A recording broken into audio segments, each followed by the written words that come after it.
तृणमूल के खिलाफ बेबाकी से खुलकर बयान देने वाले भाजपा के कद्दावर श्रमिक नेता राकेश सिंह ऐसे नेता है जो बिहार चुनाव जीतने के बाद सीधे मुख्यमंत्री के घर मिठाई खिलाने पहुंच गए थे।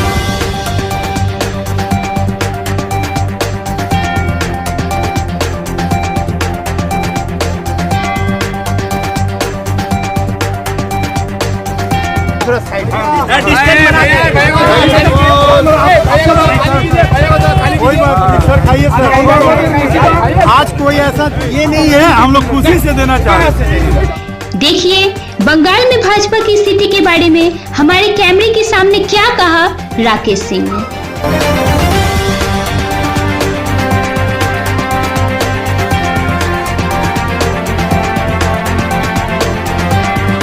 बिहार चुनाव के बाद तो भाजपा 2021 में बंगाल में काबिज होने का दावा 2019 के लोकसभा चुनाव जीतने के बाद से ही करती आ रही है।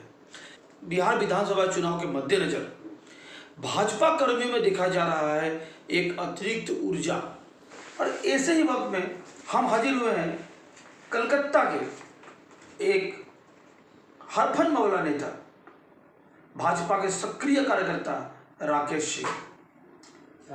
उनसे जानना चाहेंगे आने वाले दिन में क्या उन लोगों का राजनीतिक पदार्पण होगा, बंगाल में भी भाजपा का परचम लहर जाए। सर पहले तो बहुत बहुत बधाई हो आप लोगों को कि बिहार चुनाव में एक अच्छी बढ़त बना है आप लोगों ने, और सरकार फिर से बने। बहुत कांटे की टक्कर थी आप लोगों के साथ। हमारे बिहार वासियों को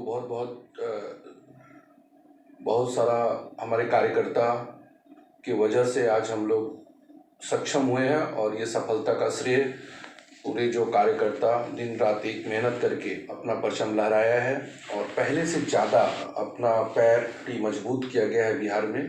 माननीय नीतीश कुमार जी को भी बहुत बहुत अभिनंदन। बिहार चुनाव के शुरुआत से देखा जा रहा था और भाजपा की स्थिति खराब हो रही है, ऐसा एक माहौल पैदा हुआ था। देखिए, हम लोग वास्तव पे भरोसा करते हैं और अपने कर्म पर भरोसा करते हैं। देश के जो प्रधानमंत्री नरेंद्र मोदी जी हैं, सबका साथ, सबका विकास, सबका विश्वास की नीति पे चलने वाले 133 करोड़ जनता की भावनाओं की बात करते हैं। आप आगे बढ़ते हैं ना, तो आप कोई नेक काम करिएगा, सुविधा होगा, तकलीफ होगा, लेकिन सच्चाई का ही जीत होता है। देखिए, मीडिया भी बहुत तरीका का अपना भविष्यवाणी बता, एग्जिट पोल, किसी ने भी नहीं बोला था कि बिहार में कुमार आने वाले हैं, लेकिन सबने देखा कि किस तरीके से हम लोग आए हैं। जेडीयू का थोड़ा सा नुकसान हुआ है, तो लेकिन भारतीय जनता पार्टी एक तरफ बहुत ताकतवर तरीके से उभरा है, और इसमें भी कोई शक नहीं है कि तेजस्वी यादव आरजेडी के अपना मेहनत करके गणतंत्र में आप अपना नीति से चलेगा, मैं अपना नीति से चलूँगा। लेकिन पूरे बिहार वासियों को तहे दिल से मैं धन्यवाद देना चाहता हूँ, क्योंकि बंगाल में राजनीति करते हैं हम एक बिहारी होके, वहाँ पर भी उसका प्रभाव जो बोलना गलत है कि नहीं पड़ेगा। पहले बिहार में और यूपी का राजनीति पे पूरा भारतवर्ष उंगली उठाता था। अब आज बताइए कहीं खून खराबा हो रहा है, लेकिन बंगाल में दहशत का, गुंडामी का, मार पीट का राजनीति, ये यूपी बिहार का कल्चर मतलब खून खून में ढुका दिया गया है कि यदि कोई सीपीएम वाला कांग्रेस से बात करे तो कांग्रेस के जात बिरादरी लोग उनसे कभी बात नहीं करेंगे। तो ये सब टीएमसी वाले लोग इतना मतलब घटिया राजनीति का एक स्तर उतार दिए हैं, तो इसके लिए बहुत तकलीफ होता है, और यहाँ राजनीति करना बहुत टफ है। अब चुनाव के पहले हम लोगों के तकरीबन 130 कार्यकर्ता शहीद हो गए। आप देखिए मनीष शुक्ला को किस तरीके से मारा गया, हेमताबाद में विधायक को किस तरीके से लटका दिया गया। इलाके में सिर्फ दीदी का राज हो, वो वोट कम से कम बूथ तक नहीं डाल पाए, जो तृणमूल के विरोध का वोट है वो नहीं डाल पाए। इस तरीके का राजनीति बंगाल में ये 10 साल में पनपा है, और इसको खत्म करना ही है।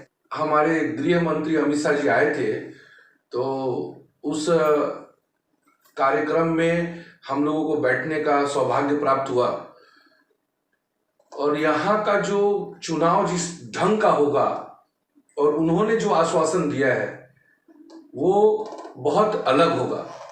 इस बार पश्चिम बंगाल की जनता चाहती है कि हम अपना वोट खुद से दें। हम लोगों की पार्टी की तरफ से बहुत दबाव रहेगा कि बंगाल में कम से कम निष्पक्ष निडर तरीके से मतदान हो। तो ये एक कोशिश हमारे जो नेतृत्व है ये बोले हैं कि ये हम लोगों की तरफ से, केंद्रीय नेतृत्व की तरफ से बहुत बड़ा दबाव रहेगा कि इस तरीका का इस बार पश्चिम बंगाल में मतलब हत्या राजनीति, डरावना राजनीति इस तरीका का न हो के एकदम निष्पक्ष वोट हो। बिहार चुनाव के नतीजों के बाद कुछ दिन पहले की बात है, भाटपाड़ा में सांसद अर्जुन सिंह के करवे को रोका गया पुलिस के द्वारा, विजय मिছিল नहीं निकालने दिया गया।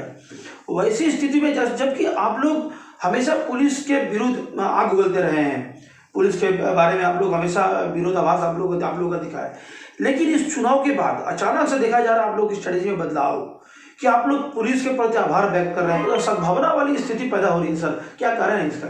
देखिए, पुलिस का आज से 2 महीना का आचरण, 2 महीना पहले का आचरण और अब पुलिस का आचरण में बदलाव हुआ है, तो फिर हम क्यों नहीं बदलाव करें? हम भी बिहार का रिजल्ट के बाद कालीघाट तक के करीब तक हम चले गए थे, लेकिन हम जानते हैं कि यदि और करीब चले जाते हैं तो शायद ओसी का नौकरी नहीं रहता, क्योंकि अभी आज का राजनीति में बंगाल में आज ये समस्या है कि तृणमूल में वार्ड प्रेसिडेंट थाना ओसी है, कार्यक्रम से लेके भीड़ जुटाने से लेके जितना है थाना पुलिस का काम है। तो इसलिए अब थाना पुलिस भी थोड़ा चाह रहा है कि हम जो आज तक ये कलंक लगा है, थोड़ा सा समय आ गया, उन लोगों को भी आभास हो रहा है कि आने वाला दिन भारतीय जनता पार्टी का है। यानी कि पुलिस जो है कि अपने रुख में बदलाव कर रही है, लगता है आपको? बिल्कुल बिल्कुल, हम देख रहे हैं इसको। हम लोग जब मैदान में रहते हैं तो कुछ ना कुछ महसूस होता है। देखा जा रहा है कि पुलिस और प्रशासन में अब थोड़ा थोड़ा बदलाव आना चालू हुआ है। बंगाल की राजनीति में इस अभी चुनाव चूंकि काफी नजदीक है, काफी उथल पुथल दिखाया जा रहा है। अब एक और शुभेंदु अधिकारी आग उगल रहे हैं, दूसरी ओर बेचारा मानना भी नाराज चल रहा है, तीसरी ओर देखा जाए तो अब्बास सिद्दीकी का भी अलग राग अपना। सर क्या लगता है? देखिए, हम लोग उसके ऊपर भरोसा नहीं करते हैं। भारतीय जनता पार्टी अपना चाल, अपना कर्म पर चलेगा और कौन आएगा कौन नहीं आएगा, अगर मगर क्या होगा उसके ऊपर नहीं, लेकिन हमारा पूरा का पूरा कार्यकर्ता और हम लोगों की राजनीति एकदम 2021 के लिए तैयार है। और दूसरे दल से भी आने वाले लोग आए जरूर, लेकिन पार्टी ये सोच के कम से कम ले कि चाहे वो कोई, हम किसी का नाम पे नहीं जाना चाहते, लेकिन कोई भी आए तो उसका स्वागत होना चाहिए, लेकिन उसके इतिहास, भूगोल और उन लोगों का सारा कुछ, कि जनता फिर से नाराज ये इशू नहीं बन जाए कि फिर टीएमसी और भारतीय जनता पार्टी में अंतर क्या रहा। जब टीएमसी के नेता ही लोग सब आ जाएंगे तो हम अभी 2-4 का तो आप नाम जानते हैं, लेकिन हम 80-85 जन का नाम जानते हैं जो कि आवेदन पत्र दिए हुए हैं और उनका स्क्रूटनी चल रहा है। तो अपने इलाके में कोई एमएलए है तो कोई सभापति है। अभी 2-3 मेरे पास में फोन आया, आपको हम फोन का लिस्ट दिखा सकते हैं कि मेरा श्री कैलाश विजयवर्गीय जी के साथ में ये करा दीजिए। हमारे विधायक लोग हैं, काफी ऐसे विधायक है जो बिहार चुनाव से लोग मायूस चल रहे हैं, ऐसा लगता है। आप सब कुछ को देखिए, ऐसा कोई एक लीडर का नाम बताइए जो देश के प्रधानमंत्री के मुकाबले लायक हो। दूर दूर तक दूरबीन से भी बता दीजिए कि ये देश का प्रधानमंत्री लायक है। देखिए, अभी देश बहुत स्वस्थ हो चुका है। पहले ऐसा नहीं कि मुस्लिम को खुश करने के लिए थोड़ा रिजर्वेशन दे दो। 70 साल पुराना मामला को हिम्मत से हमारे देश के प्रधानमंत्री को सुलझाया है। राम जन्मभूमि, 3 तलाक, 370, पूरा का पूरा श्रेय एकमात्र ये साहस हमारे प्रधानमंत्री का ही हिम्मत है। कि बंगाल में भाजपा के पास कोई ऐसा चेहरा नहीं है जिसे मुख्यमंत्री बना सके, जो नेतृत्व दे सके बंगाल का। पूरे देश का राजनीति, बंगाल की राजनीति में अंतर बताया जा रहा है सर? देखिए, विपक्ष के पास में झूठ, फरेब, पाप, धर्म का राजनीति, यही उन लोगों के पास में धन संपत्ति है। जितना दिन तक ये लोग ये बाजार में लेके घूमेंगे फिरेंगे, उतना जनता इन लोगों से दूर जाएगा। तो स्वच्छ, सफल, शांति और विकास हम लोगों का ये तैयारी है। और इन लोगों के पास में तो जनता देख रही है, जनता तो सोच के आपके पास जाएगी या मेरे पास आएगी।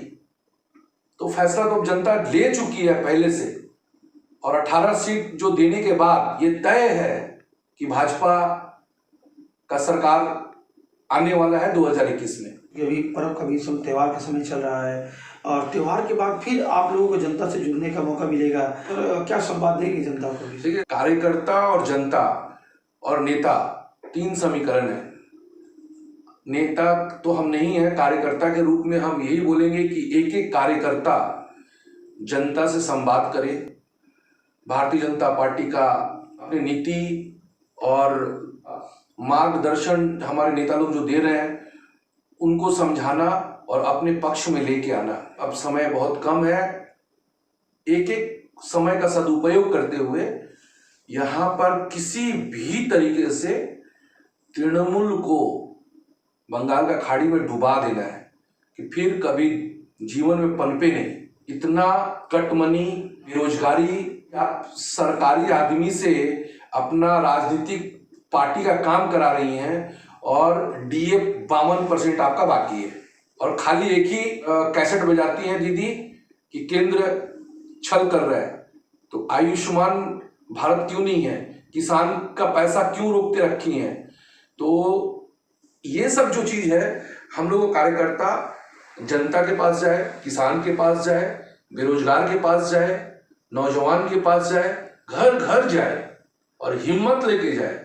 क्योंकि अमित शाह जी जब आए थे तो बोले थे कि इस बार कार्यकर्ता डरे नहीं, और हर एक कार्यकर्ता के पीछे अमित शाह का चेहरा रहेगा। यही संवाद देंगे अपने कार्यकर्ता को, और जनता से पूरा भरोसा कि यदि आप आशीर्वाद देते हैं तो आपका भरोसा कभी हम लोग कार्यकर्ता टूटने नहीं देंगे कि रंग का पैसा मांगेंगे, रास्ता बनेगा तो ड्रेन का पैसा मांगेंगे, आपका यदि किसी गरीब का पैसा आएगा तो उसका कट मनी पर हम लोग का ध्यान रहेगा। तो जनता जो चाहेगी वही होगा, और जनता का विश्वास बहुत बड़ा आशीर्वाद के रूप में हम लोग को मिलने वाला है। ये हम लोग सपना नहीं देख रहे हैं, हकीकत भी है कि कहीं पर भी हम लोग जाते हैं तो जनता 2 हाथ उठाकर हम लोगों को आशीर्वाद देती है। हवाई चट्टी वाला सरकार नहीं होगा। कहावत अभी जो आमी सप्ता पूर्ति, भाई पूरा कोटी पोती, एक एक भाई भतीजे का संपत्ति देखिए। अभिषेक बनर्जी का आज के तारीख में 12,000 करोड़ का मालिक है, 30 साल का उम्र में। क्या किए हो भाई? कौन सा ऐसा इंडस्ट्रीज लगाए हैं? आपका बैकग्राउंड क्या है? आपका बैकग्राउंड पीछे में पश्चिम बंगाल की जनता देखती है कि ममता बनर्जी टाली के घर में सोती हैं, और आप शांति निकेतन में स्लेटर वाला सीढ़ी से आप बंगलों में चढ़ते हैं, और जब आपकी गाड़ी निकलती है और ढुकती है तो परिंदा पर नहीं मारता है कि आपके अंदर में कितने विदेशी गाड़ी लगा के रखे हैं, और एफिडेविट में क्या लिखते हैं कि हमारे पास कुछ नहीं है। ये केवल आरोप हुआ कि सर इस पर कोई जांच भी होना चाहिए केंद्रीय एजेंसी के द्वारा? अभी तो शुरुआत है, मतलब झांकी हुआ है, फिल्म बाकी है। अभी तो 4-5 आदमी, अभी आपको न्यूज में पता ही होगा लाला पर कितना बड़ा रिएक्ट की थी अभी माननीय मुख्यमंत्री विनोद, और क्या मिश्रा हैं। तो इन लोगों के आपको हाथ पकड़ने के लिए और गला तक जाने के लिए करीब तो आना पड़ेगा ना। तो हम लोग करीब आ गए हैं, केंद्रीय एजेंसी अभिषेक बनर्जी के करीब में आ गया है। सब पाप आपको सामने रखा जाएगा कि पाप अपना बाप को नहीं छोड़ता है। तो दीदी जो दिखावा जीवन साड़ी, सफेद साड़ी और हवाई चट्टी पहनती हैं, वो सिर्फ बेवकूफ बनाने का एक चाल है, और एक एक भाई भतीजा लोग अरबोपति खरबोपति है। लगता है कि जनता समझ रही है इस बातों को? जनता जितना समझदार है उसको समझाने का जरूरत नहीं है आज की तारीख में, क्योंकि आज एक रिक्शा वाला भी और एक फुटपाथ पे हॉकर भी एंड्रॉयड फोन लेके चलता है और सब सच्चाई देखता है। नारदा में घूस लेते हुए एक घूसखोर को देखा गया है, वो बंगाल का कलकत्ता का मेयर है। तो दुर्भाग्य है। आज अच्छे अच्छे लोग टीएमसी से क्यों आज निकल रहे हैं, क्यों दूर जा रहे हैं? यहीं पर एक राजीव बनर्जी है, वो भी पार्टी के खिलाफ बोल रहे हैं, खुल के खिलाफ बोल रहे हैं कि किस प्रकार का यहाँ पे भाई भतीजावाद, किस प्रकार का दीदी का राजनीति। मतलब यहां पर हर एक मंत्रित्व में, हर एक मिनिस्ट्री में अभिषेक बनर्जी का जो कट मनी लेने वाला आदमी पैसा लेके बैठा हुआ है, आदमी वहां पर बैठा हुआ है। कोई काम होगा किसी भी मिनिस्ट्री में तो जो कट मनी है पहले अभिषेक बनर्जी घर जाएगा तब आपका काम होगा। ऐसे पैसा वाले नहीं बने हैं, वो मेहनत का पैसा नहीं है, सब जनता का पैसा है और सब आने वाले दिनों में जनता अपना पैसा छीनेगी, हक अपना ले लेगी उनसे। ये था एक एक्सक्लूसिव इंटरव्यू कलकत्ता के भाजपा के सक्रिय कार्यकर्ता राकेश सिंह की।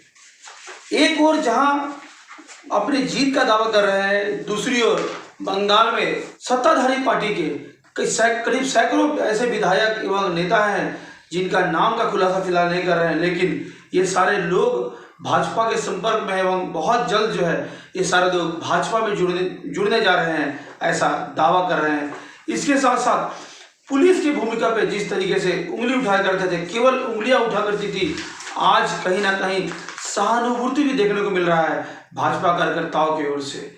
लेकिन इन सब के बीच एक दावा फिर से कि आएगा तो मोदी ही। कैमरा पर्सन के साथ में राजीव गुप्ता, आप देख रहे हैं 24 घंटा लाइव। देखते रहिए, बने रहिए। ফ্ল্যাট বুকিং চলছে, আজই যোগাযোগ করুন Gita construction, B10/249 near central park Kalyani. Booking চলছে কল্যাণী B2/221, B2/312, কাঁচরাপাড়া ঘটক রোড, সতীশ নন্দী রোড, লোক সিনেমা চাঁদমারি রোড, লিচুবাগান সিরাজ মন্ডল রোড, টিকটিকি বাজার, মিলননগর আগুরিপাড়া, রজনীবাবু রোড, নিপেন সরকার রোড, আরপি স্কুল, নৈহাটি 6 নম্বর গেট, বিজয়নগর, ভাটপাড়া রূপশ্রী হল, হালিশহর রাজমহল হাউজিং এস্টেট। আজই ফোন করে বিস্তারিত জানুন। গীতা কনস্ট্রাকশন 6289063557 9831478795।